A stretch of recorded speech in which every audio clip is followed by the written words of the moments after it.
बिटिसिनि मिरु सायख' बर्डनि सोद्रोमा एबा बिपिएफनि दैदेनगिरि सिनाकान्त बसुमतारिया रुंसारि जाबाय। मोनसे समनि एबसुनि गोख्रों दैदेनगिरि आरो आथिखालाव सेन्ट्रेल सिलेक्शन बर्डनि सोद्रोमा सिनाकान्त बसुमतारिया बे बुहुमनिफ्राय आनज्रायलांबाय। गोबाव समनिफ्रायनो माखासे बेरामजों भुगिनानै एबा सैनांनानै गुवाहाटीनि गंसे देहा फाहामसालियाव फाहामथाय लाबाय थादोंमोन सिनाकान्त बसुमतारिया। आरो तामुलपुर जिल्लानि खोला कुमारिकाटायाव रायजो जाबोनाय सिनाकान्त बसुमतारिया सासे गोख्रों समाज सिबियारि आरो रायजोफोरजों थाफानानै अरायबो खामानि मावबोदोंमोन।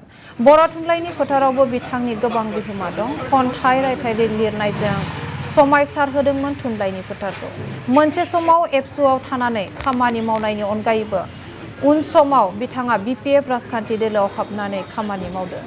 आरो थांनाय बिटिसि बिसायख'थिनि समाव तामुलपुर जिल्ला कमिटि बिपिएफनि आफादगिरि बिबान बानस'नानै गोख्रों खामानि मावदोंमोन।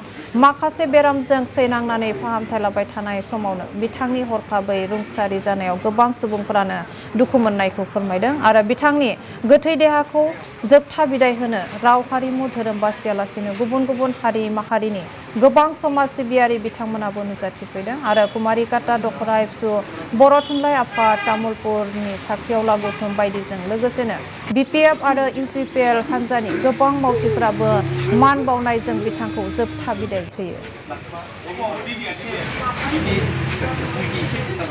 खोब दुखुनांथावना बाथ्रा दिनैनि दिनाव जोंहा सिनाकान्त बसुमतारिया दिनैनिल' खोथा नङामोन।